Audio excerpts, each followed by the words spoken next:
তোর কান্নায় কি চাও মা ছাড়া কাউকে বুঝার ক্ষমতাও দেই নাই। ও বাবা তুই যে কান্না করো, তোর শীত পাখা নাই, কাঁথা লাগবে, গড় শীত লাগে, কেউ তুই কান্না ছাড়া বলতে পারো না। যখন কান্না করো মা বুঝা ফেলছে এখন তোর ক্ষুধার কান্না না, ঘুমের কান্না না, তোর এখন ঠান্ডা লাগে, এই জন্য তুই এখন গরম কাপড় চাও, এই কান্না। মা তোরে বুঝা বুঝা কাপড় দিল। বান্দা তোর কান্না, বাথরুমে যাবি বলতে পারো না মা বাথরুমে নাও, কান্না। মা বুঝতে পারছে তুই এখন বাথরুমের কান্না করো, মা ওইটা দৌড়াইয়া তোরে বাথরুমে নিয়ে পরিষ্কার করাইলো। ও বান্দা বুঝিয়ালা এই কান্না বড় দামি একটা সম্পদ। ওই ছোটবেলা কান্না দিয়া মায়ের থেকে তোর সব দাবি যদি আদায় করতে পারো, ওই মায়ের থেকে কি আমি আল্লাহর মায়া কম? আমি আল্লাহর মায়ার কোনো তুলনা নাই, 99 গুণ মায়া আমার বেশি। ও বান্দা মায়ের থেকে শুধু একটা কান্নার পুঁজি দিয়া বলতে পারো না মা আমারে খানা দাও, বলতে পারো না মা আমাকে ঘুম পাড়াও, মা আমারে গোসল করাও, শুধু কান্না কান্না কান্না দিয়া যদি মায়ের থেকে দাবি আদায় করতে পারো, ওই কান্না দিয়ে যদি আমি মাওলারে ডাক দাও, তোর কিছু বলা লাগবে না, শুধু বলবি মালিক তুমি আমাকে মাফ করে দাও। আমি আল্লাহ তোর কান্না দেখা মাত্র তোর জীবনের সব দাবি আদায় করে ফেলবো। ওই কান্না বড় দামি এক সম্পদ। আল্লাহ বলেন ফালিয়াজহাকু কালিলা ওয়ালিয়াবকু কাসীরা, কম হাসো বেশি বেশি কান্না করো। এরে নবীর উম্মতের দল, আজকে এত বয়ান এত বয়ান এত বয়ান, হাজারো মানুষ মোনাজাত ধরে কাঁদে, কিন্তু তোমার আমার চোখে পানি নেই কেন? মনে করিও না বাহাদুরি, বড় নিজেরে লজ্জাবোধ করো। আল্লাহ তোমার আমার গুনার কারণে বেজার, এই জন্য কলবটা ময়লায় শক্ত হয়ে গেছে, এই কারণে চোখে পানি আসে না। আল্লাহর আযাবের ভয় তোমার অন্তরে নাই, কবরের চিন্তা তোমার অন্তরে নাই। এই ছাত্র জনতার আন্দোলনে কত যুবকের লাশ কবরে রাখলাম, করোনায় কত যুবক চলে গেল, আমার কত ছাত্র ভাই কবরে চলে গেল, কত আপন বন্ধু চলে গেছে। এমন একটা দিন আসবে আমিও দুনিয়াতে থাকবো না। আজকে আমি বক্তা বক্তা ভাব দেখাই, তুমি আজকে ডাক্তার ভাব দেখাও, আমি রোগী, তুমি বড় আমি ছোট, তুমি এলেমওয়ালা আমি এলেম নাই। যতই কিছু দেখাই না কেন, সাদা কাফনের প্যাকেট যেদিন হইবা ওই দিন সব বাহাদুরি শেষ হয়ে যাবে। কি নিয়ে কবরে রওনা দিলাম? দুনিয়াতে যত বাহাদুরি করি সাদা কাফন পর্যন্ত টিকবে না। ও আল্লাহর গোলাম, আমি একা আল্লাহর আদালতে যাব, ওই আল্লাহর আদালতে কি নিয়ে দাঁড়াবো? সাহাবায়ে কেরামদের এত আমল, এত ইখলাস, এত তাকওয়া, এত সুন্দর নামাজ, এত সুন্দর তেলাওয়াত, এত সুন্দর রোজা, এরপরও জান্নাতের টিকিট হাতে পাইয়া আবু বকর নামাজে দাঁড়ায় কাঁদতেছেন। রহমতের নবী বলেন আপনি কাঁদেন কেন গভীর রজনীতে? আবু বকর বলেন ইয়া রাসূলুল্লাহ, আল্লাহর আদালতে কেমনে দাঁড়াবো সেই ভয়ে কান্না করি। ওমরে ফারুক কান্না করেন, এত আমল থাকার পরেও, এত ইখলাস থাকার পরেও, তাকওয়া থাকার পরেও তারা যদি কান্না করেন কবরের ভয়, হাসরের ময়দানের ভয়ে, তাহলে আপনার আমার এলেম নাই, আমল নাই। যেইভাবে নামাজ পড়লে আল্লাহ খুশি হবে ওইভাবে তো নামাজ পড়ি না, যেইভাবে জিকির করলে তেলাওয়াত করলে আল্লাহ খুশি হবেন ওভাবে করতে পারি না। তাহলে আপনার আমার কি পরিমাণ কান্না করা দরকার। কিন্তু কপাল বড় খারাপ, নিজেও কাঁদে না, কান্নাও পছন্দ করে না। এমন আল্লাহর নিমখারাম গোলাম, নিজেও কান্না করে না, কেউ কান্না করে তাও পছন্দ করে না, নিজেও পর্দা করে না, কেউ পর্দা করে তাও পছন্দ করে না, নিজেও পাগড়ি পরে না, অন্যের রসুলের মোহব্বতে পাগড়ি পরে তাও পছন্দ করে না, নিজেও হালাল খায় না, অন্যে হালাল খায় তাও পছন্দ করে না, নিজেও তাহাজ্জুদ পড়ে না, অন্যে তাহাজ্জুদ পড়ে তাও পছন্দ করে না, নিজেও তেলাওয়াত করে না, কেউ তেলাওয়াত করে তাও তার কাছে ভালো লাগে না, নিজেও আল্লাহর নামের জিকির করে না, কেউ জিকির করে তাও পছন্দ করে না। এরকম নিমক হারাম কপাল পরা আছে না নেই? আল্লাহর ভয় নাই, কবরের চিন্তা, চিন্তা নাই, মরণের কোনো চিন্তাই তার অন্তরে নেই। আর এর একমাত্র কারণ, আল্লাহর ভয় নাই, কবরের চিন্তা নাই, মরণের কোনো চিন্তাই তার অন্তরে নেই। আর এর একমাত্র কারণ, আল্লাহর ভয় নাই, কবরের চিন্তা নাই, মরণের কোনো চিন্তাই তার অন্তরে নেই। এগুলো নিজে নিজে থাকে না, কারণ চতুর্মুখী শয়তান দুনিয়া আমাকে গ্রাস করে নিতেছে। এজন্য একজন খাঁটি আখেরাতমুখী তাকওয়াওয়ালা আল্লাহওয়ালা, যার দিয়ে তাকাইলে আল্লাহর কথা স্মরণ হয়, দিল তৈরি হয় আমলের জন্য, এদের সাথে সম্পর্ক রাখা দরকার, সোহবত রাখা দরকার, তাহলে ঈমান আমল কিছুটা ঠিক রাখা সম্ভব। মক্কার মানুষ ছিল নবী আসার আগে বড় খারাপ। নবী আসছেন, মানুষগুলো দিন দিন লাইনে আসতেছেন। নবী আসার আগে খারাপ কেন? তাদের কোনো মুরব্বী ছিল না। ঈসা নবী চলে গেছেন, আমার নবী আসার মাঝখানে মুরব্বী নাই।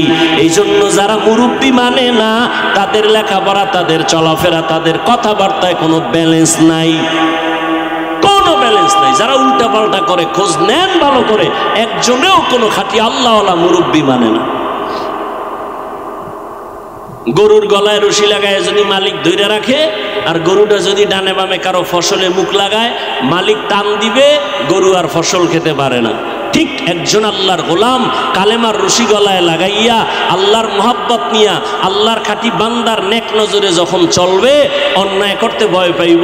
আমি যদি এখন একটা অন্যায় করি, আমাকে এক্ষুনি টেলিফোন করবে আমার মুরব্বী, এই হাফিজ এটা বললি কেন, তাড়াতাড়ি ক্ষমা চা। আর যদি আমি স্বাধীন মনে করি, আমার কোনো জবাবদেহিতা নাই, তাহলে আমি বেপরোয়া হয়ে যাব। রাস্তায় কুত্তার অভাব নাই, আছে না নাই? বাজারে রাস্তায় অনেক কুত্তা, একটারও দাম নাই। মালিকের শিকল যেই কুকুরের গলায় লাগানো, এই কুকুরের দাম আছে। খোলা আকাশে পাখি উঠতেছে, একটা পাখির দাম নাই। মালিকের খাঁচায় যেই পাখিটা আটকানো, এটার বড় দাম। কোটি মানুষ ঘুরতেছে, মন মতো খাইতেছে, ঘুমাইতেছে, কোনো দাম নাই। ওই মানুষটার দাম যে রসুলের আদর্শের মালা গলায় লাগাইয়া আর রসুলের বন্ধু উলামায়ে আহলে হকের নেক নজরে চলে, এই মানুষটার অনেক দাম। দুনিয়াতেও দাম, আখিরাতেও দাম। ফামান কানা ইয়ারজু লিকা রাব্বিহি ফালইআমাল আমালান সালিহা। আমলের খাতা শূন্য। সাহাবায়ে কেরাম জান্নাতের টিকিট হাতে পাইয়া কেন তারা এত আমল করেছেন?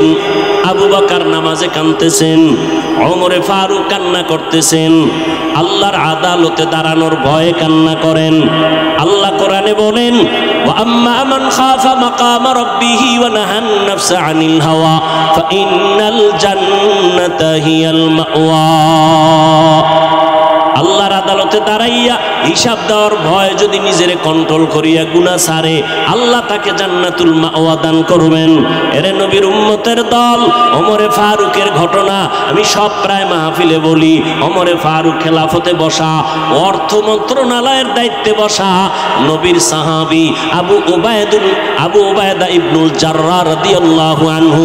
ঈদ আসছে, ঈদের আগের 2-1 দিন আগে স্ত্রী ডাক দিয়া বলেন, ও খলিফাতুল মুসলিমিন, আমাদের কোনো কেনাকাটার দরকার নাই, সন্তানের কেনাকাটা লাগবে, টাকা নাই।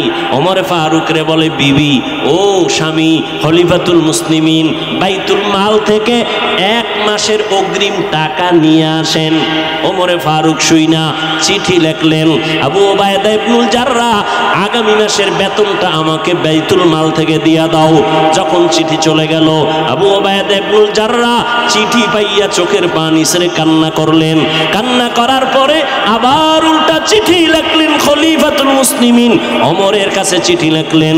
ওমর চিঠি পাইলেন, লেখা আছে, ও খলিফাতুল মুসলিমিন, 1 মাসের অগ্রিম টাকা আমি দেওয়ার আগে আমার 2টা প্রশ্নের জবাব আপনাকে দিতে হবে। 1 নাম্বার প্রশ্ন, আগামী মাসের বেতনটা যে দিব, আপনি গ্যারান্টি দেন আগামী মাস আপনি বাঁচবেননি? আবু উবায়দা ইবনুল জাররাহ প্রশ্ন করে ফেললেন, আগামী মাস বাঁচবেন কিনা গ্যারান্টি দেন, আমি বাইতুল মাল থেকে বেতন দেই। 2 নাম্বার প্রশ্ন, আপনি যখন খেলাফতের চেয়ারে বসছেন, জনগণ আগামী মাস আপনাকে চেয়ারের মধ্যে খেলাফতে রাখবেনি, তার গ্যারান্টি? কেমন ইসলাম, কেমন আদিল! আগামী মাস বাঁচবেন, গ্যারান্টি আসেনি? নাই। এরপর ক্ষমতায় যে বইয়া রয়েছি, আগামী মাসে আমি থাকবো না জোহরের আগে ফলাই তুই, এর কোনো গ্যারান্টি আছে? আবু উবায়দা ইবনুল জাররাহ বললেন, খলিফাতুল মুসলিমিন, আমি বাইতুল মাল থেকে আপনাকে টাকা দিব। দুই প্রশ্নের জবাব আমাকে দেন, আগামী মাস বাঁচবেন কিনা গ্যারান্টি, আর এই 1 মাস পরে আপনি আগামী মাস খেলাফতের চেয়ারে থাকবেন কিনা, জনগণ রাখবে কিনা তার গ্যারান্টি দেন। ওমর চোখের পানি ছেড়ে কান্না করে আর বলে, হে মালিক, আবু উবাইদা ইবনুল জাররার মাকাম তুমি বাড়ায়া দাও। আমার অন্তর চোখ আবু উবাইদা আমার খোলার পথে সহযোগিতা করেছে। আল্লাহর ভয়, আল্লাহর কাছে কি জবাব দিব? কেউ দেখে না, আল্লাহ দেখতেছেন আমার অন্তরে কি কল্পনা করতেছি, আমি চোখ দিয়ে কি দেখতেছি, আল্লাহ দেখতেছেন, কেউ দেখে না। আল্লাহর কাছে কি জবাব দিব? এই চিন্তা যখন আসবে, ওই বান্দার চলাফেরা কথাবার্তা লেভেল পজিশনে চলে আসবে। আর এটা অন্যের আল্লাহর খাঁটি বান্দাদের দোয়া ছাড়া, নেক নজর ছাড়া কোনোভাবেই সম্ভব না। ইয়া আইয়ুহাল্লাযীনা আমানু ইন তাত্তাকুল্লাহা ইয়াজআল লাকুম ফুরকানা ওয়া ইউকাফির আনকুম সাইয়্যাতিকুম ওয়া ইয়াগফির লাকুম ওয়াল্লাহু যুল ফাযলিল আযীম। তাকওয়ার উপরে যারা প্রচেষ্টা চালায়, আল্লাহ তাদেরকে ফুরকান নামের পাওয়ার দান করেন। মা মানাল ফুরকান হুয়া নূরুম মিন ইলাহি। ফুরকান আল্লাহর দেওয়া একটা নূরের আলো। কি করে সেটা দিয়া কয়, মা ফুররিকা বিহি বাইনাল হাক্কি ওয়াল বাতিল। এই ফুরকান নামের পাওয়ার দিয়া হক বাতিলকে পার্থক্য করে সে হকের উপরে আগায় যায়। নবীজি এক হাদিসে বলেন, লান তাজতামিআ উম্মতি আলা দালালাতি আবাদা। আমার উম্মতে যখন লাইনচ্যুত হয়ে যাবে, কিন্তু একটা দল কখনো লাইনচ্যুত হবে না, হেদায়াতের উপরে থাকবে, অটল অবিচল থাকবে, সীসা ঢালা প্রাচীরের ন্যায়, কখনো তারা লাইনচ্যুত হবে না। হাদিসের ভাষায় ওই পাওয়ারের নাম ফেরাসাত।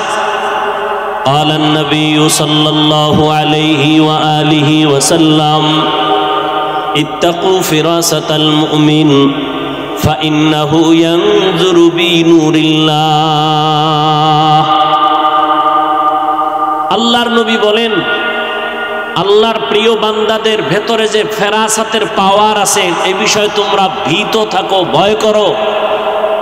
কারণ তারা চামড়ার চোখ দিয়া দেখেন না, আল্লাহর দেওয়া নূরের আলো দিয়া অনেক কিছু দেখেন যা সাধারণ মানুষ দেখে না। ওমরে ফারুক রাদিয়াল্লাহু তাআলা আনহু খুতবায় দাঁড়াইছেন, জুমার খুতবা দিতেছেন, হঠাৎ করে অপ্রাসঙ্গিক ভাবে বেসাখতা জবান থেকে আওয়াজ বের হলো, ইয়া সারিয়াতাল জাবাল। 3 বার বললেন, ইয়া সারিয়াতাল জাবাল, এই সারিয়া, পাহাড় পাহাড় পাহাড়। ওমরে ফারুক যেখানে আওয়াজটা দিলেন, সেখান থেকে 3000 মাইল দূর ইরানের কোনো একটা অঞ্চলে সারিয়া পাহাড়কে দূরে রেখে দাঁড়ানো। ওমর বললেন, শত্রু আসবে, পাহাড়কে পেছনে ফেলো, সামন দিকে মোকাবেলা করো। পাহাড়কে পেছনে ফেললে শত্রু পেছন থেকে আসতে পারবে না। সারিয়াকে জিজ্ঞাসা করা হলো, আওয়াজটা তুমি কেমনে শুনছো? বলে, কাছে বসে বললে যে সেভাবে শোনা যায় ওভাবেই শুনেছি। এই পাওয়ারের নাম ফেরাসাত। এই পাওয়ারের নাম কোরআনের ভাষায় ফুরকান। আল্লাহ এটা দান করেন তাকওয়াওয়ালাদেরকে, যারা মুজাহাদা করে তাকওয়ার উপরে। রবের সাথে মোলাকাত যারা করতে চায়, তাদের কর্মসূচি 2টা। 1, আমলে সালেহ করতে হবে। 2, শিরিক করা যাবে না। নেক আমল, এখন তো আমল তো নাইই, বরং আবার আমলের বিরুদ্ধে বয়ানও করা হয় অনেক জায়গায়, যে এত আমল লাগে না, এত আমল দিয়া হবে কি। আমি আপনাদের জিজ্ঞাসা করি, বেয়াদবি মাপ চাই। এখানে অনেক তালিবুল ইলমরা বসে আছেন, ওলামায়ে কেরাম আছেন, আপনাদেরকে কিছু জিজ্ঞাসা করা, এটা আমি মুনাসিব মনে করি না, নিজের কাছে অপরাধ মনে হয়। সাধারণ মানুষকে কিছু বলি, সেটা হলো আলাদা বিষয়। আর এখন ছাত্র ভাইদেরকে বলা তো আরো ভয়ের ব্যাপার। কারণ আমি বলি, ছাত্র শিক্ষককে ভয় করত, আর এখন শিক্ষক ছাত্রকে ভয় করে। জমানা উল্টা দিকে চলছে। মা বাবাকে সন্তান ভয় করত, এখন মা বাপ সন্তানকে ভয় করে। কোন সময় কি উল্টা পাল্টা করে ফেলে। আল্লাহ হেদায়াতের দৌলত দান করেন। হেদায়াত বড় কঠিন জিনিস, বড় কঠিন জিনিস। রহমতের নবীর কোনো গুনাহ নাই, এরপর আল্লাহর কাছে হেদায়াতের দোয়া করেন। আল্লাহুম্মা ইহদিনাস সিরাতাল মুস্তাকিম। হেদায়ার মালিক, হেদায়াতের উপরে আমাকে কবুল করেন। আর বারবারে দোয়া করতেন, আল্লাহুম্মা জাআলনি ফি আইনি সগীরা ওয়া ফি আয়ুনিন নাসি কাবীরা। ও দয়ার মালিক, আমার নজরে আমাকে ছোট বানায় দেন, উম্মতের কাছে আমার মর্যাদা বাড়ায় দেন। কারণ নিজেকে বড় মনে করা এটা শয়তানের চরিত্র। কারণ ইবলিস বলেছিল, আনা খায়রুম মিনহু, আমি আদম থেকে ভালো, আদম আমার থেকে খারাপ, আমি অমুকের থেকে ভালো, আমার থেকে অমুকে খারাপ। এটা মুমিনের স্লোগান না, এটা শয়তানের স্লোগান। আর মুমিনের স্লোগান নবী শিখাইছেন, আল্লাহ তুমি আমাকে আমার নজরে ছোট বানায় দাও, উম্মতের কাছে মর্যাদা বাড়ায় দাও। আর বড় মনে করব কিভাবে? আমি যদি মনে করি আমার মতো বড় খতিব কেউ নাই, আমার মতো বড় বক্তা কেউ নাই, একজনে পেছন দিক দিয়া যেন আমাকে এক জ্ঞানী বান্দা ইশারা করে বলে, হাফিজ সাহেব তুমি যত বড় খতিব দাবি করো না কেন, আল্লাহর জাতের কসম খতিবে আজম সিদ্দিক আহমদ রহমাতুল্লাহ আলাইহির 1000 ভাগের 1 ভাগও হওয়া সম্ভব না। আমি বড় মুফতি দাবি করি, কে যেন আমাকে পেছন থেকে ডাক দিয়া কয়, ও বড় মুফতি সাহেব তুমি যত বড় মুফতি দাবি করো, খবরদার ভালো করে শুনো, মুফতি ফয়জুল্লাহ রহমাতুল্লাহ আলাইহির 1000 ভাগের 1 ভাগও তুমি হতে পারবা না। তুমি যত বড় মুহাদ্দিস দাবি করো না কেন, আল্লাহ পাকের এক বান্দা বলেন, সাবধান, শাহ ওয়ালিউল্লাহ মুহাদ্দিসে দেহলভী রহমাতুল্লাহ আলাইহির 1000 ভাগের 1 ভাগও হওয়া সম্ভব না। मिटा दो अपना हस्ती को अगर कुछ मर्तबा चाहो के दाना खाक में मिलकर गोले गुलजार होता है। নিজেকে যদি বড় বানাতে চাও হে মুমিন, বড়দের কদমে নিজেকে করে দাও বিলীন। দুনিয়ার লাইনে কেউ যদি বড় ডাক্তার হতে চায়, লেখাপড়ার সার্টিফিকেট যথেষ্ট না, অভিজ্ঞ ডাক্তারের পেছনে সময় দেয় তো বড় হয়। বড় ইঞ্জিনিয়ার হতে হলে লেখাপড়ার সার্টিফিকেট যথেষ্ট না, একজন অভিজ্ঞ ইঞ্জিনিয়ারের কাছে প্র্যাকটিক্যাল ট্রেনিং দিতে হয়।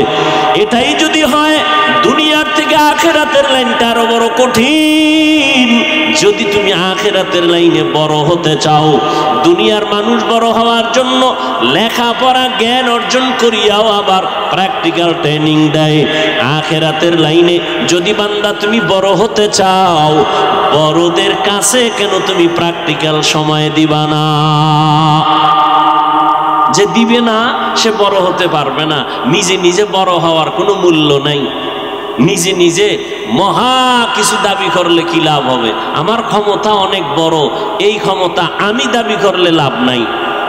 আল্লাহ যদি দেয় এটার বড় দাম।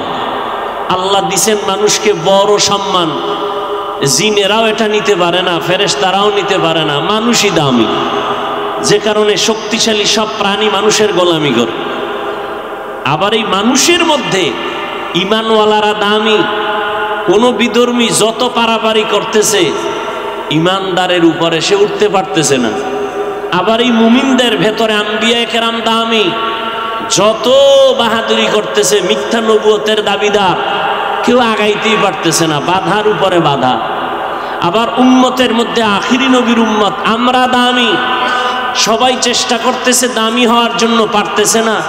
আখিরি নবীর উম্মতকে আল্লাহ সম্মানিত করেছেন, এজন্য এদের সম্মান কেউ নিতে পারে না। আবার এই উম্মতের মধ্যে কোরআনের ইলমওয়ালারা, আমলওয়ালারা দামি, এদের সম্মান কেউ নিতে পারতেছে না। চেষ্টা অপচেষ্টা বহু করতেছে। আলেমকে থামায় দাও, ওয়াজের প্যান্ডেলের মাইক বন্ধ করো, মাদ্রাসায় তালা লাগাও, কিন্তু কোনোভাবেই উম্মত থেকে আলেমকে আলাদা করতে পারতেছে না। এই সম্মান আল্লাহর দেয়া। আর যে নিজে নিজে সম্মান তৈরি করে, এটা আজ আছে কাল থাকে না। আমাকে এখন রিসিভ করার জন্য হাজার দারোয়ান দাঁড়ানো, বডিগার্ড, সিকিউরিটি গার্ড দাঁড়ানো, ফুলের মালা দিয়ে আমাকে স্টেজে উঠাচ্ছে, টাকা দিয়ে সম্মান কিনছি, এখন আবার জুতার মালা দিয়ে সবাই তাড়ায় দিছে। এমন তাড়াইছে যে জুতা নেওয়ার আর সময় নাই, দৌড়ের উপরে আছে। কথা ঠিক না? হাসেন না, আমাকে আমি বলছি, আপনি আপনাকে বলেন। আঙ্গুলটা ওদিকে না, আঙ্গুলটা ওদিকে কেন? 3 আঙ্গুল তো আমাকে বলতেছে। আমি বলতেছি আপনি খারাপ, আমার 3 আঙ্গুল আমাকে দিকে ফিরায় বলে আমি খারাপ। 1 আঙ্গুল বলে আপনি খারাপ, 3 আঙ্গুল আমাকে বলে আমি খারাপ। খবর নাই, উপর দিয়ে নজর, তলের খবর কই? উপরে 1 আঙ্গুল বলি তুমি খারাপ, নিচের থেকে 3 আঙ্গুল আমাকে বলে আমি খারাপ। এজন্য সুলাইমান পয়গম্বর মদিনাতুল মুনাওয়ারার জমিন থেকে 9 মাইল উপরে তার সিংহাসন। হঠাৎ করে পিপিলিকার বয়ান শুনতেছেন সুলাইমান নবী। গর্তের পিপিলিকার আওয়াজ নিজ কানে শুনলেন। ফাতাবাসসামা, মুস্কি হাসলেন, সুবহানাল্লাহ বললেন, আর বললেন এই সিংহাসন জমিনে ল্যান্ড করো, নিচে নামো। নামলেন, কথাবার্তা হলো। ঘটনা আপনারা জানেন, কোরআনে আছে। হুদহুদ নামের প্রাণীটা উপরে উঠা ঘুরতে গেল। ঘুরতে গিয়া হুদহুদকে আল্লাহর নবী দিছিলেন পানির মন্ত্রীর দায়িত্ব। ওরা নাক লাগায় পানি দেখবে এখানে আছে, জিনদেরে বলতো পানি উঠাও, ওযু করবো, নামাজ পড়বো। তো দীর্ঘ টাইম মিটিং করার পরে এখন পানির প্রয়োজন, হুদহুদকে ডাকলেন নাই। পাখিদের মধ্যে আবার উপদেষ্টা বানাইছে সুলাইমান নবী ঈগল পাখিকে। ঈগলকে বলল, এই উপদেষ্টা দৌড় দাও, আমার হুদহুদ কই? মা লিয়া লা আরাল হুদহুদ, কি হলো আমার যে আমি হুদহুদকে দেখি না? অনেকে বলে ইসলাম কোরআনে রাজনীতি নাই, আর আমি বলি পৃথিবীর শ্রেষ্ঠ রাজনীতির কিতাব কোরআন শরীফ। পৃথিবীর শ্রেষ্ঠ রাজনীতির শিক্ষক আমার রাসূল। কিন্তু এই পচা রাজনীতি না। বর্তমান দুনিয়ার এই পচা রাজনীতি ইসলামে নাই, দুর্নীতি ইসলামে নাই। ইসলামে এমন পবিত্র রাজনীতি যেখানে গোলাম আর মালিক এক প্লেটে খাবে। ইসলামের রাজনীতি মানুষকে শান্তি দেয়, অশান্তি দেয় না, জুলুম করে না, ইনসাফ করে। সুলাইমান নবী কি বললেন?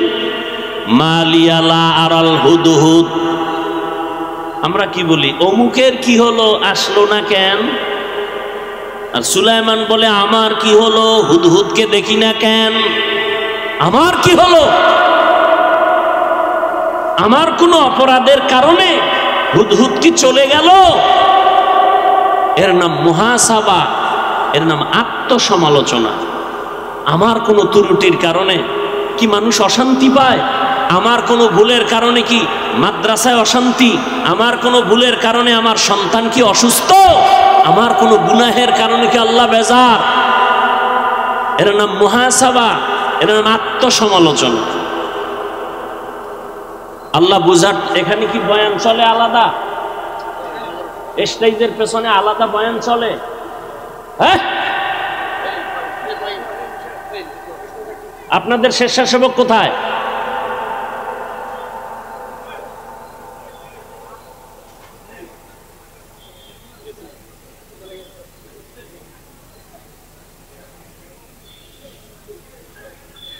মানুষ ভালো হইতে বহু সময় লাগে, কপাল ফুটতে 1 সেকেন্ড লাগে না। কপাল ফুটতে 1 সেকেন্ড লাগে না, ভালো হইতে বহু সময় লাগে। আল্লাহ মাহফিল হেদায়াতের জন্য কবুল করেন। হাফিজুর রহমান বঙ্গোপসাগর কুয়াকাটার থেকে বাবুনগর মাদ্রাসার পাশে এসে চেয়ারে বয়ান করার জন্য। এতে কপাল লাগে, এলেম লাগে না, টাকা লাগে না, সুন্দর চেহারা লাগে না, কপাল লাগে, কপাল। আর এই কপাল আল্লাহ দেয় আল্লাহর কিছু প্রিয় বান্দাদের নেক নজরে। এটা ইলমের বাহাদুরি আর আমলের বাহাদুরিতে আল্লাহ দেন না, তাহলে আমি বহু আগে ছিটকে পড়ে যাইতাম। আল্লাহর কাছে পবিত্র অন্তর চান, পবিত্র অন্তরওয়ালার দাম, পবিত্র আত্মার দাম। এজন্য আলিফ লাম মিম কোরআন শরীফের আলহামদুর পরেই 3টা অক্ষর দিয়ে আল্লাহ সূরা বাকারা শুরু করেছেন। বেয়াদবি মাপ চাইছি, আবারও চাই, কেউ বেয়াদবি নিবেন না। বিশেষ করে আমার তালিবুল ইলম ছাত্র ভাইদেরকে আমি শ্রদ্ধার সাথে সম্মানের সাথে বলতেছি, আলিফ লাম মিম 3টা অক্ষর দিলেন সূরা বাকারার। আল্লাহ অক্ষরগুলো কেন দিলেন এ বিষয়ে অনেক আলোচনা আপনারা জানেন, ক্লাসে আমাদের আসাতাজায়ে কেরামরা বলেন। তবে একটা নোকতা আমি এখানে পেয়েছি, যত কারণে আল্লাহ অক্ষরগুলো দিলেন এর মধ্যে বড় একটা কারণ অহংকারীদেরকে আল্লাহ জবাই করেছেন, জবাই এই অক্ষর দিয়ে। আই অহংকারী, মনে করতেছো তোমার অনেক কিছু আছে, আমি অনেক জানি, অনেক জানি, অনেক জানি, অনেক এলেম, অনেক এলেম। আল্লাহ কয় তুমি কি জানো? আলিফ লাম মিমের ব্যাখ্যা কইরা ঢুকো তো কোরআনের দরজায়। সমস্ত মুফাসসিরিনে কেরাম আলিফ লামের কোরআনের দরজায় গিয়া কয় ওয়াল্লাহু আলামু বিমুরাদিহি বিযালিক, ও আল্লাহ আমি অনেক কিছু জানি কিন্তু আলিফ লাম মিম বিষয় জানি না, আল্লাহ তুমি জানো। কয় জানি না মুখে বললে হবে না, হৃদয়টার মধ্যে ঢুকা, কিচ্ছু জানো না, মাথা নত করো, কিচ্ছু জানি না। কি জানি? আমি যা জানি খতিবে আজমের 1000 কোটি ভাগের 1 কোটি ভাগের 1 ভাগও জানি না। আমি অনেক কিছু জানি, মুফতি ফয়জুল্লাহ রহমতুল্লাহ আলাইহির 1000 কোটি ভাগের 1 ভাগও জানি না। তারা যত কিছু জানছেন, অনেক কিছু জেনেছেন মুফতি ফয়জুল্লাহ রহমতুল্লাহ আলাইহি। কত বড় আল্লাহর ওলি, আল্লাহর প্রিয় গোলাম, যে তার কলবের ভেতর আল্লাহর জিকির চলতেছে, ডাক্তার নিজ কানে আওয়াজ শুনতেছে। এ কথা তো বিশ্বাস করারও মানুষ নাই, এখন বিশ্বাস করারও মানুষ নাই। তারা অনেক কিছু জেনেছেন। কত কিছু জানছেন? যত জানেন সাহাবায়ে কেরামদের সমতুল্য হবে না। আবু বকর, ওমর, ওসমান, আলী সহ কত সাহাবায়ে কেরাম, আব্দুল্লাহ ইবনে আব্বাস রাইসুল মুফাসসিরিন অনেক কিছু জানেন। সমস্ত সাহাবায়ে কেরামের জানা কত বেশি, রাসূলের সমান হবে না। কত রাসূল কি জানছেন? রাসূলকে আমি অনেক কিছু জানছি। কেমন? খুশিতে নবী বলেন উতিতু ইলমাল আউয়ালিন ওয়াল আখিরিন, আল্লাহ তাআলা আমাকে আউয়াল আর আখিরের ইলম দান করেছেন। নবী বড় খুশি, আদম নবীর ইলম আল্লাহ আমাকে দান করেছেন, মুসা নবীর ইলম আল্লাহ আমাকে দান করেছেন, ঈসা নবীর ইলম আল্লাহ আমাকে দান করেছেন।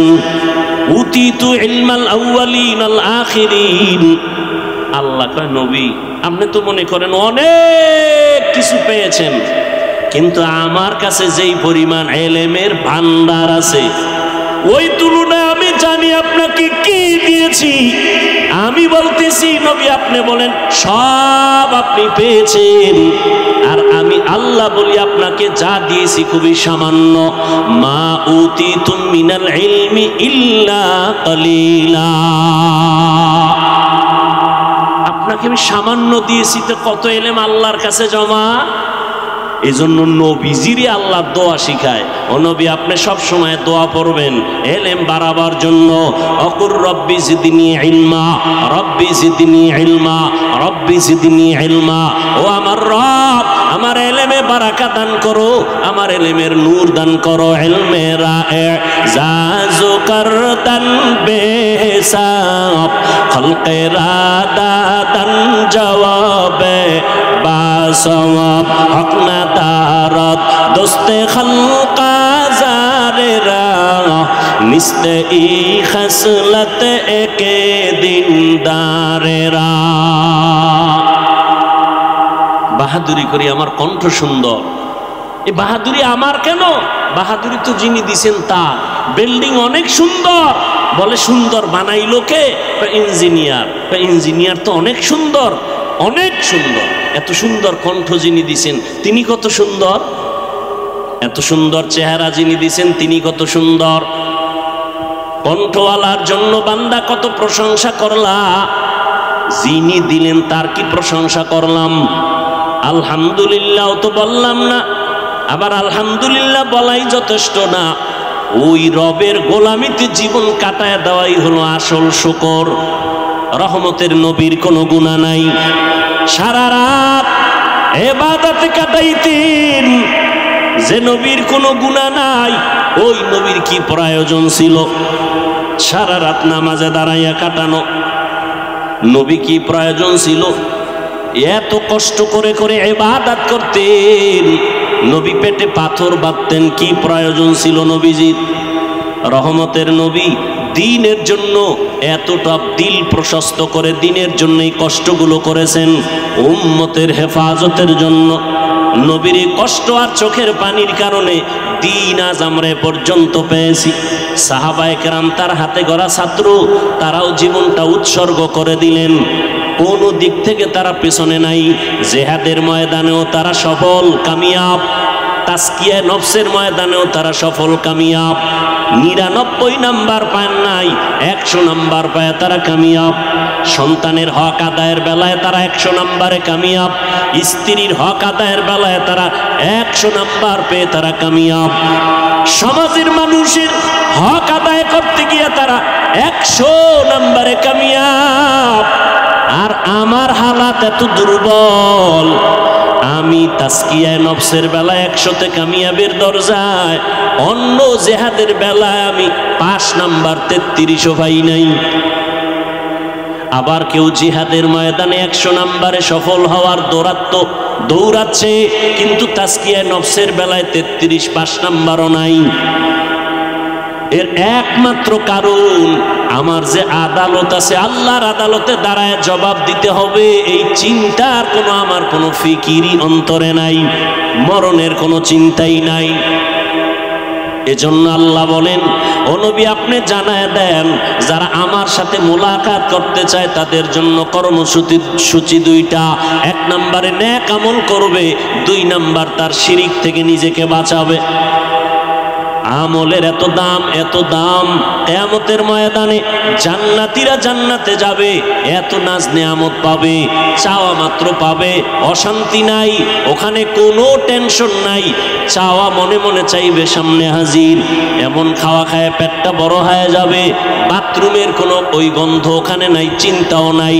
জান্নাত এমন দামি জায়গা, কিন্তু এর পরেও জান্নাতীরা অন্তরে অন্তরে একটা আফসোস করবে, আর একটু যদি বেশি আমল করতাম আর একটু ভিআইপি জান্নাত পাইতাম। আমল আরবি শব্দ, বাংলা অর্থ কাজ, কাজের আরবি আরো শব্দ আছে, ফেলুন মানিও কাজ, ফেল মানিও কাজ, আমল মানিও কাজ, 2 কাজের ব্যবধান। সংক্ষেপ বলছি, আমল এমন কাজ যেটা আখিরাতের সাথে সম্পৃক্ত, ফেল এমন কাজ যেটা দুনিয়ার সাথে সম্পৃক্ত অধিকাংশ ক্ষেত্রে। দ্বিতীয় ব্যবধান, আমলটা করা মাত্র ক্রিয়া শুরু শেষ নাই, ফেল এমন কাজ যে করা শেষ ক্রিয়াও শেষ। আমল 2 প্রকার, নেক আমল আর বদ আমল। ফরজ, ওয়াজিব, সুন্নাত, মুস্তাহাব, জায়েদা, মুআক্কাদা সব নেক আমল। হারাম, মাকরু, তাহরিমি, তানজি, নাজায়েজ, শিরক, বিদআত সব বদ আমল। বদ আমল আবার 2 প্রকার, ফাহশা আর মুনকার। ইন্নাস সালাতা তানহা আনিল ফাহশাই ওয়াল মুনকার ওয়া লাযিকরুল্লাহি আকবার। বদ আমল আবার 2 প্রকার, ফাহশাও মানি বদামল, মুনকারও মানি বদামল। ফাহশা এমন বদামল যেটা বুঝার জন্য কোনো বিবেক যথেষ্ট দলিলের প্রয়োজন হয় না, আর মুনকার এমন বদামল যেটা বুঝার জন্য বিবেক যথেষ্ট না, সমাধানের জন্য তার দলিলের প্রয়োজন হয়। দোনোটার দলিল আছে, কিন্তু ফাহশার ক্ষেত্রে দলিল লাগে না। যেমন মিথ্যা কথা বলা নেক আমল না বদামল, বুঝার জন্য দলিল লাগবে, দলিল আছে। ওয়াইলু ইয়াউমাইযিল লিল মুকাদ্দিবিন, ওয়াইলু ইয়াউমাইযিল লিল মুকাদ্দিবিন, ওয়াইলু ইয়াউমাইযিল লিল মুকাদ্দিবিন। মিথ্যাবাদীর জন্য জাহান্নাম, মিথ্যাবাদীর জন্য ওয়াইল নামক জাহান্নাম। দলিল আছে, তবে দলিল পর্যন্ত যেতে হয় না। হাদিসের মধ্যে দলিল ক্বালান নবী সাল্লাল্লাহু আলাইহি ওয়া আলিহি ওয়াসাল্লাম ইয়াকুম ওয়াল কিযব ফাইন্নাল কিযবা ইয়াহদি ইলাল ফুজুর ওয়া ইন্নাল ফুজুরা ইয়াহদি ইলান নার। মিথ্যা থেকে উম্মত সাবধান। মিথ্যা মানুষকে চূড়ান্ত খারাপের দিকে নিয়ে যায়। খারাপের পরিণাম ফল হলো জাহান্নাম। জাহান্নাম বড় ভয়ঙ্কর জায়গা। মিথ্যা বলা মহাপাপ। এটা মাও পছন্দ করে না, সন্তান মিথ্যা বলবে। সন্তানও পছন্দ করে না, মা বাবা মিথ্যা কথা বলবে। এমনকি কোনো বিধর্মীয় মিথ্যা কথা পছন্দ করে না। এটা বদআমল। তবে দলিল আছে, লাগবে না, কারণ এটা ফাহশা। গালি দেওয়া নেক আমল না বদআমল? কথা বলেন। বদআমল বুঝার জন্য দলিল লাগবে? এটা বিবেক বুঝে ফেলেছে গালি দেওয়া ভালো না। দুনিয়ার কেউ গালি পছন্দ করে না। যদিও বয়ানের স্টেজে গালি না দিলে বয়ান জমে না। আছে না নাই? গালি না দিলে বয়ানই গরম হয় না, জমে না।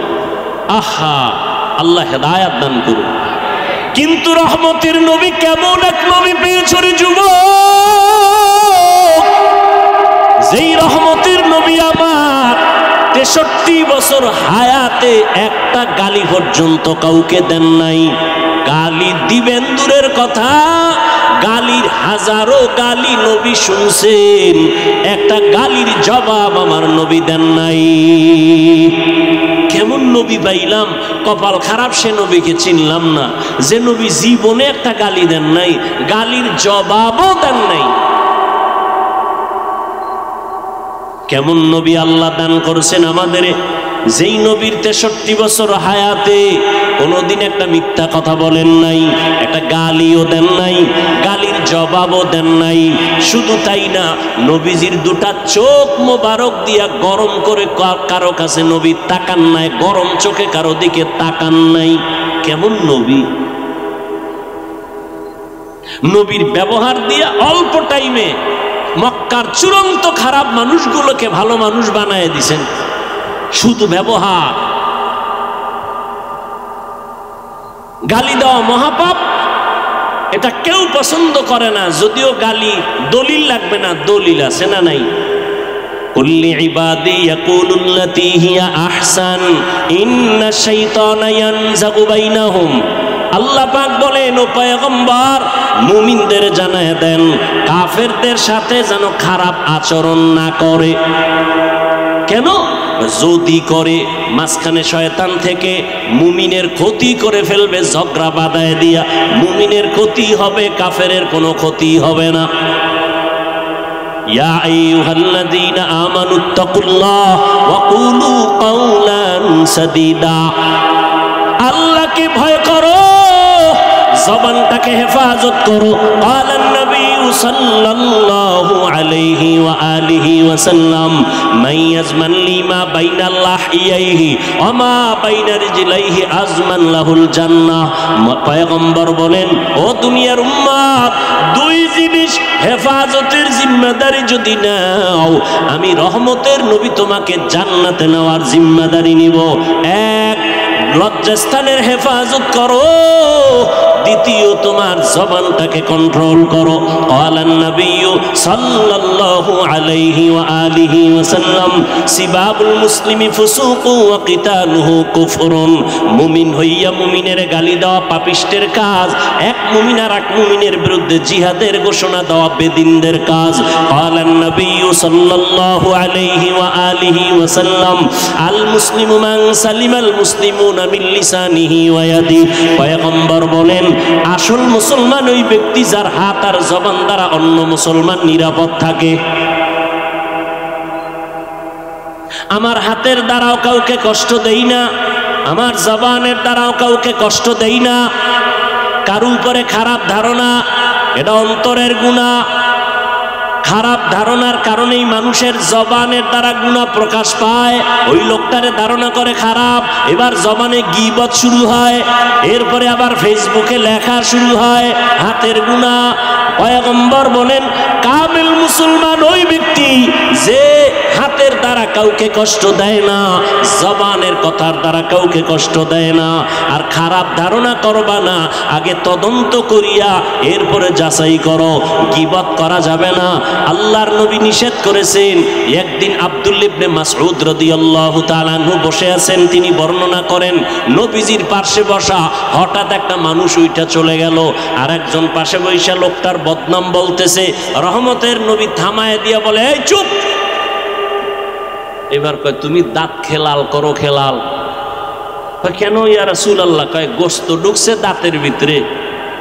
ওই গোশত খাইলাম। কই এই মাত্র না খাইলা? মানে কয় যে গীবত করিয়া মরা ভাইয়ের গোশত খাইলা, দাঁত খেলাল করো, ভেতরে গোশত ঢুকানো আছে। ইয়া আইয়ুহাল্লাযীনা আমানু জতানিবু কাসীরাম মিনায-যান ইন্না বা'দায-যান্নি ইসমুন ওয়া লা তাজাসসু ওয়া লা ইয়াগতাব বা'যুকুম বা'যা আইয়ুহিব্বু আহাদুকুম আন ইয়াকুলা লাহমা আখিহি মাইতান ফাকারিহতুমুহু ওয়াত্তাকুল্লাহ ইন্নাল্লাহা তাওয়াবুর রাহিম।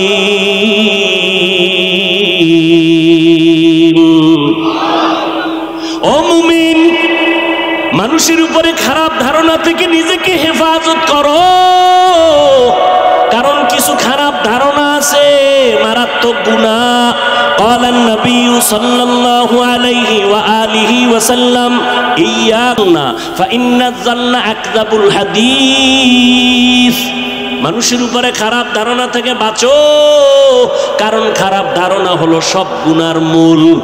ধারণার থেকে গুনাহ বাড়ে, হাতের গুনাহ বাড়ে, অন্তরের গুনাহ বাড়ে, বান্দার জবানের গুনাহ বাড়ে। অতএব সাবধান, কেউ কারো গীবত শিকায়াত করো না। তো বলতেছিলাম বদ আমল দুই প্রকার, ফাহশা আর মুনকার। ফাহশা এমন বদ আমল যেগুলো বুঝার জন্য দলিল লাগে না, বিবেক যথেষ্ট। আর মুনকার এমন বদ আমল যেগুলো বুঝার জন্য বিবেক বুঝলেও হয় না, দলিল ছাড়া সমাধান হয় না। যেমন সিজদা করা। সিজদা করা এটা সওয়াব না গুনাহ? বলেন বলেন ভাই। সিজদা করা নেক আমল না বদ আমল? সবাই বলেন না কেন? সিজদাটা যদি বটগাছে দেয়, সিজদা যদি কবরে দেয়, সিজদা যদি কোনো পীর সাহেবের কদমে দেয়, নেক আমল?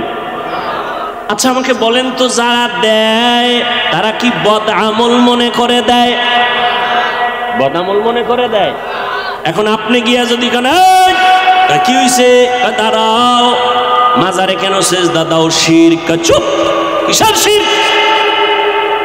শিরক কেন?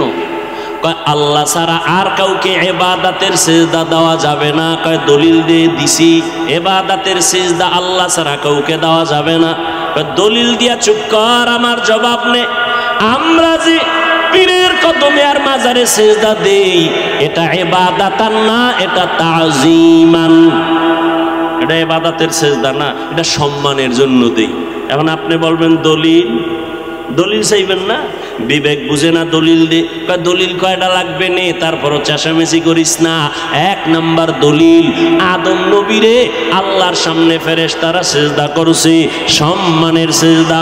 দলিল আরো নিবিনি, ইউসুফ নবীরে সেজদা করছে, তার মা বাবা এবং ভাই ইউসুফ নবীরে সেজদা করছে সম্মানের। ইন্নী রাআইতু আহাদা আশারা কাওকাবান ওয়াশ শামসা ওয়াল কমার রাআইতুহুম লি সাজিদিন। আমার মতো মোল্লায় তো দুই দলিল ভাইয়া বোবা হয়ে গেছে, আমার চালান শেষ।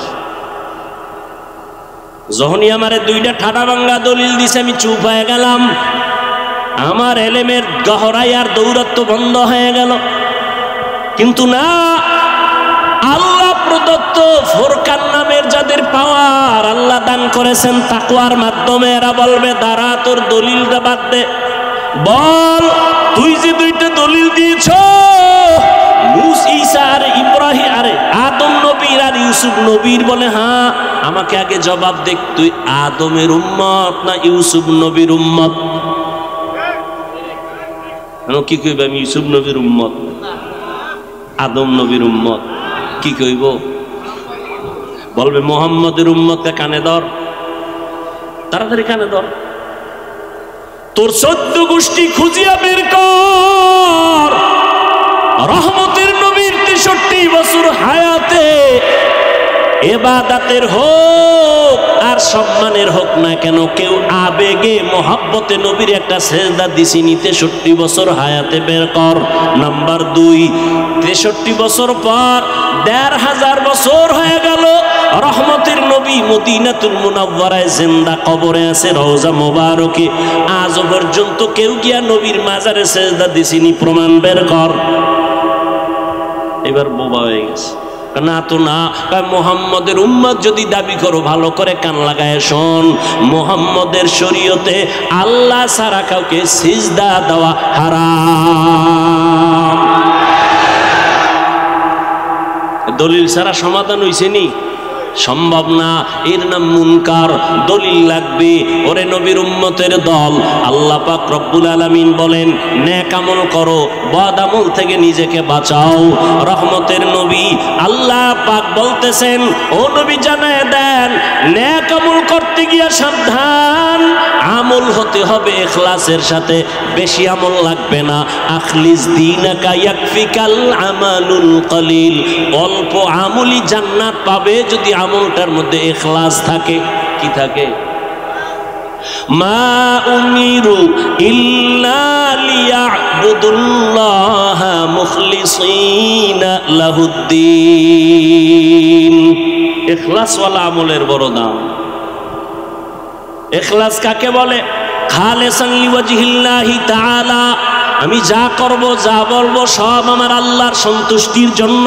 আমি বয়ান করি আমার আল্লাহকে রাজি করার জন্য, আমি বয়ান শুনতেছি আমার আল্লাহকে রাজি করার জন্য, আমি ব্যবসা করি আল্লাহকে রাজি করার জন্য, আমি দোকানদারি করি আল্লাহকে সন্তুষ্ট করার জন্য, আমি মাদ্রাসায় পড়াই, আমি পড়ি আমি আল্লাহকে পাওয়ার জন্য, আমার রবের মোলাকাতের জন্য, তার সন্তুষ্টির জন্য। বান্দা তুমি যা করবা সব হবে ইবাদত। রবের সাথে অংশীদার বানানো যাবে না। অংশীদার কেমনে বানায়? রব আল্লাহ কয়জন বলেন? বলেন আল্লাহ যে এক, কোন দিক থেকে এক? কোন দিক থেকে আল্লাহ এক বলবেন তো? সব দিক থেকে আল্লাহ। হায়াত দেওয়ার বেলায় আল্লাহ, রিজিক দেওয়ার বেলায় আল্লাহ, সম্মান দেওয়ার বেলায় আল্লাহ, সব বিষয় আমার আল্লাহ এক। হায়াত দেওয়ার বেলায় তিনি এক, রিজিক দেওয়ার বেলায় তিনি এক। এক আল্লাহর দেওয়া রিজিক খাইলি রে মুমিন, এক আল্লাহর দেওয়া হায়াত পাইয়া বাহাদুরি করলি, এক আল্লাহর দেওয়া খানা খাও, এক আল্লাহর দেওয়া সূর্যের আলো, এক আল্লাহর দেওয়া চাঁদের আলো, এক আল্লাহর দেওয়া বাতাস ভোগ করো, এক আল্লাহর দেওয়া পানি পান করো, সব এক আল্লাহর পাইলি। সেজদাটা তো ওই এক আল্লাহকেই দেওয়া উচিত। हकीकत से तू दुनिया बेखबर है, दुनिया की नुमाइश पर नजर है। नमी गुयम के आज दुनिया जुदा बाश, बाहर कारे के बाशी बा खुदा बाश। রিজিক দেওয়ার বেলায় আল্লাহ এক। যদি কেউ মনে মনে ভাবে আর একজনও রিজিক দিতে পারে আল্লাহর মতো আরো কেউ আছে, মনে করার নাম শিরিক। যারা মনে করে তাদের নাম মুশরিক। আল্লাহ রিজিকের মালিক, যদি কেউ মনে করে আরো কেউ রিজিক দেওয়ার ক্ষমতা রাখে এর নাম শিরিক। যে মনে করেছে মুশরিক, মুশরিকদের জন্য জান্নাত হারাম। ওমাই ইউশরিক বিল্লাহ ফাকাদ হারামাল্লাহু আলাইহিল জান্নাহ। আল্লাহ বলেন যারা শিরকের গুনাহ করবা তাদের জন্য জান্নাত হারাম। এটা এমন মারাত্মক এক অপরাধ। আল্লাহ কোরআনে বলেন আমি চাইলে সব গুনাহ মাফ করব, শিরকের গুনাহ সহসায় ক্ষমা করব না। ইন্নাল্লাহা লা ইয়াগফিরু আন ইউশরাকা বিহি ওয়া ইয়াগফিরু মা দুনা যালিকা লিমান ইয়াশা ওয়া মান ইউশরিক বিল্লাহ ফাকাদ দাল্লা দালালাম বাঈদা ওয়া মান ইউশরিক বিল্লাহ ফাকাদ ওয়াহতারা ইসমান আযীমা। শিরিকের গুনাহ সহসায় ক্ষমা হবে না, অন্য গুনাহ আল্লাহ চাইলে ক্ষমা করে দিবেন। আল্লাহর মতো আরো আল্লাহ আছে মনে করার নাম শিরিক, আল্লাহর সহযোগিতা কেউ আছে মনে করার নাম শিরিক। অর্থাৎ আল্লাহ যা দিতে পারেন এটা আরো কেউ পারেন মনে করার নাম শিরিক। আল্লাহ কারো সহযোগিতা নিয়ে কাজ করেন এই ধারণা রাখার নাম শিরিক। আল্লাহ কয় খবরদার 100% ইখলাস নিয়ে আমল করো, আর 100% শিরিক থেকে তুমি মুক্ত থাকো। ইখলাসওয়ালা আমল করো যেখানে অন্যের কোনো দখল নাই, একমাত্র আল্লাহকে রাজি করার জন্য তুমি সব করো। বাথরুমেও যদি যাও আল্লাহকে সন্তুষ্ট করার নিয়তে, বাথরুমটাও তোমার সওয়াবের পাল্লায় সব নেক লেখা হবে। নবীর তরিকায় আল্লাহর সন্তুষ্টির জন্য আমি বাথরুম করি, আমি নামাজ পড়বো, ওযু করব, আল্লাহকে সেজদা দিব, আমি বাথরুম করে একটু হালকা হয়ে গেলাম, পবিত্র হয়ে গেলাম, এটাও আমার জন্য সওয়াব। আমি যা করব সব সওয়াব। আমি হাসতেছি এটাও সওয়াব, আমি কান্না করব তাও সওয়াব, আমি ঘুমাবো তাও সওয়াব, আমি কাউকে বন্ধু মনে করি সওয়াব, কাউকে দুশ্মন মনে করি সওয়াব, যদি সেটা আল্লাহকে সন্তুষ্ট করার জন্য হয়। নিজের জাল মিটানোর জন্য যদি হয় তাহলে হতে পারে এটাই আমার জাহান্নামে যাওয়ার কারণ হয়ে যায়। আল্লাহ হেদায়েত দান করুন। ফামান কানা ইয়ারজু লিকা রাব্বিহি ফালইআমাল আমালান সালিহা ওয়া লা ইউশরিক বিইবাদাতি রাব্বিহি আহাদা। পয়গম্বরের সাহাবী ডাক দিয়ে বলতেছেন, ইখলাস ওয়ালা আমল আল্লাহর কাছে বড় দামি। আল্লাহ বেশি আমল চান না, আল্লাহ চান ভালো আমল। আল্লাযী খালাকাল মাউতা ওয়াল হায়াতা লিয়াবলুয়াকুম আইয়ুকুম আহসানু আমালা ওয়া হুয়াল আজিজুল গফুর।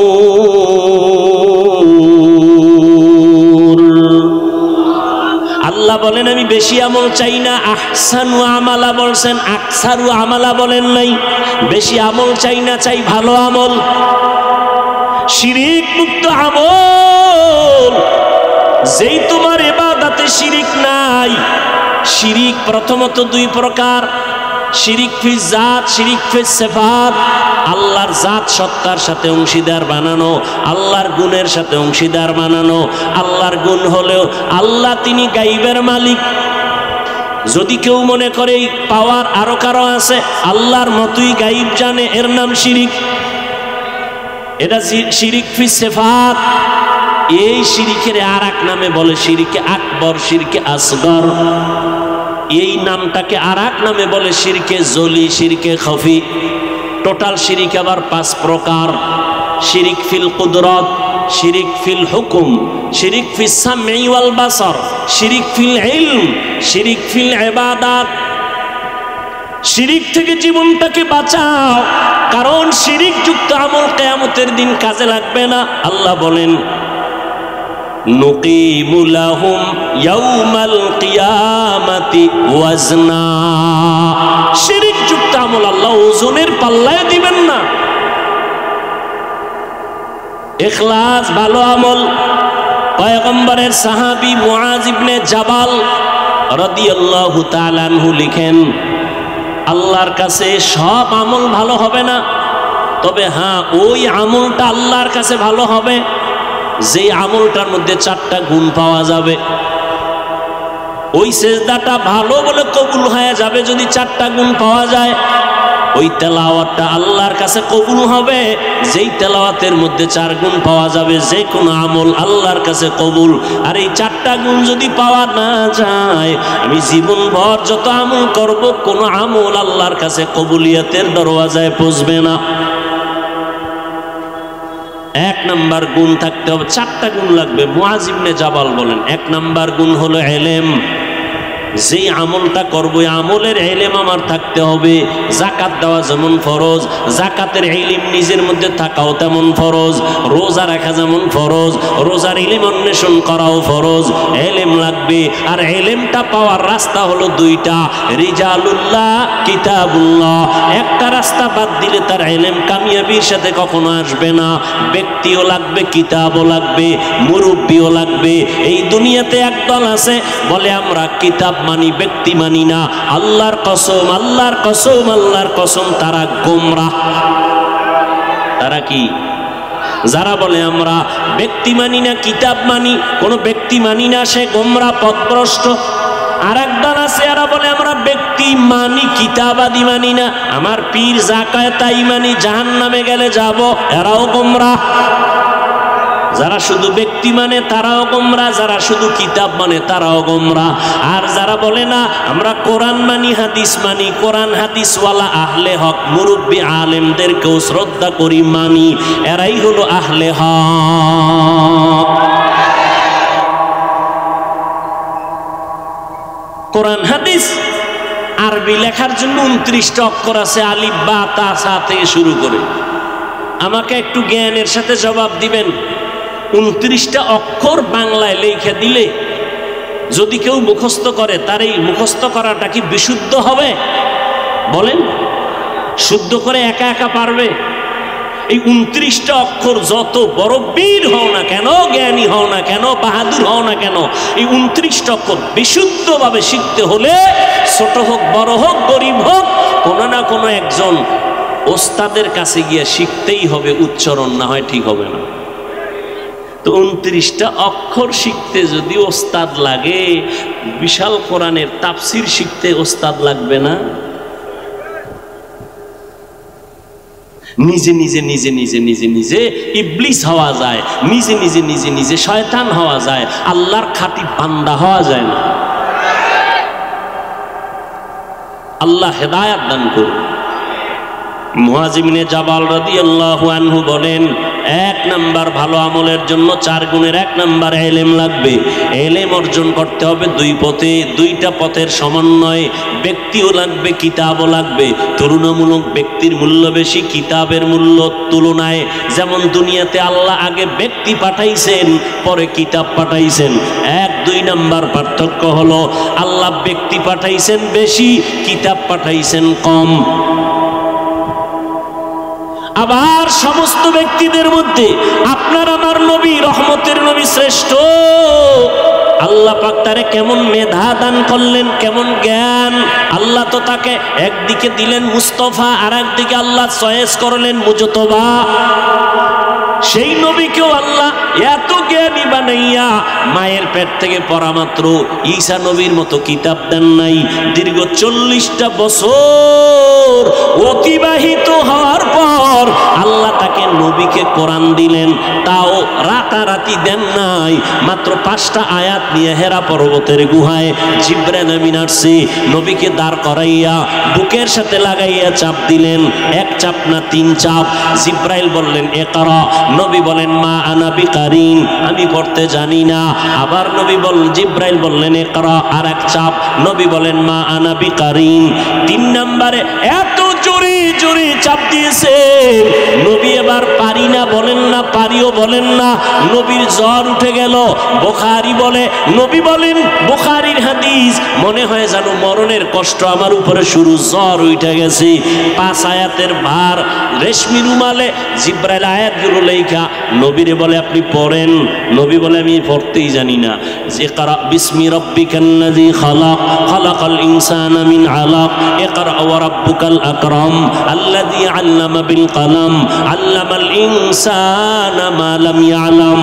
নবী বলেন আমি গেলাম বাড়ি, খাদিজাকে গিয়া বললাম জাম্মিলুনি জাম্মিলুনি জাম্মিলুনি, আমাকে কম্বল দিয়ে আবৃত করে নাও।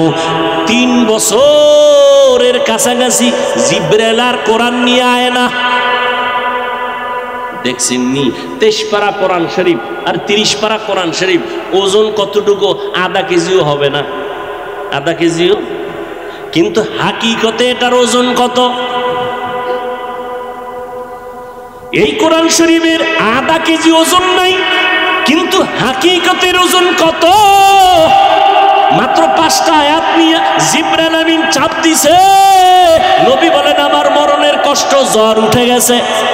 3 বছরের কাছাকাছি জিবরাইল আর আইয়ে না কোরআন নিয়া। দ্বিতীয়বারে যখন জিবরাইল বিশাল গ্যাপের পরে আসছেন, তখন আবার নিয়ে আসছেন, ইয়া আইয়ুহাল মুদ্দাসসির কুম ফাআনদির ওয়া রাব্বাকা ফাকাব্বির ওয়া সিয়াবাকা ফাতাহির। এইভাবে অল্প অল্প অল্প অল্প করিয়া এই আধা কেজি ওজনের কোরআনটা, রহমতের নবী, শ্রেষ্ঠ নবী, মেধায় শ্রেষ্ঠ তুলনা নাই, জ্ঞানে শ্রেষ্ঠ তুলনা নাই, আকল শ্রেষ্ঠ তুলনা নাই, সেই পবিত্র নবী, তার কাছে 33 পারা কোরআন শরীফ অল্প অল্প করিয়া আসতে সময় লাগছে কয়দিন? এই মহাজ্ঞানীরা বলেন, 23 বছর যদি আমার নবীর কাছে কোরআন আসতে সময় লাগে, ওই কোরআন তুমি রাতারাতি বইরা মুফাসসির হয়ে যাইবা, ধ্বংস ছাড়া কিছু না। মেরা এজাজু করদান বেহিসাব, খলকে রাদাদান জওয়াবে বাসাওয়া। খবরদার, এলেম আসার পথ দুইটা, ব্যক্তি আর কিতাব। রহমতের নবীকে 40-এর পরে আল্লাহ কোরআন শরীফ দিলেন কেন? আগে দেন নাই কেন? দীর্ঘ 40 বছর চলিয়া গেল, এরপরে আল্লাহ কোরআন দেওয়া শুরু করলেন কেন? 20 বছরেও তো পারতেন, 15 বছরেও তো পারতেন। 25 বছরে যখন আম্মা জান খাদিজা রাদিয়াল্লাহু আনহাকে বিবাহ করলেন, পারতেন, দিলেন না কেন? আবার আল্লাহ নিজেই কয়, লা তুহাররিক বিহি লিসানাকা লিতাজালা বি, ইন্না আলাইনা জামাহু ওয়া কুরআনা। আপনি নাড়াচাড়া করবেন না আপনার জিহবা মোবারক, আপনি কষ্ট করবেন না, আমি আল্লাহ আমার কুদরতি ক্ষমতায় আপনার সিনার মধ্যে কোরআন ঢুকায় দিব। এত সুন্দর বাণী দিয়া আবার জিব্রাইলের পাঠাইয়া নবীর 3 বার চাপ দেওয়ায়া জ্বর উঠাইলেন কেন? আল্লাহ তো চাপ ছাড়াই দিতে পারতেন, দিলেন চাপ আবার 3 বার দিলেন কেন? মক্কার মতো দামি জায়গা, যেখানে 1 রাকাত নামাজ পড়লে 1 লক্ষ রাকাত নামাজের সওয়াব, একটা সিজদা দিলে 1 লক্ষ সিজদার সওয়াব। যেই বাইতুল্লাহর কিনারায় একবার আল্লাহ বলবেন 1 লক্ষ বার আল্লাহ বলার সওয়াব, যেই বাইতুল্লাহ তাকাইয়া থাকলে শুধু সওয়াব আর সওয়াব আর সওয়াব। ইন্না আউওয়ালা বাইতি উযিআ লিন-নাস লাল্লাযী বিবাক্কাতা মুবারাকাও ওয়া হুদা, মুবারাকাও ওয়া হুদান লিল আলামিন।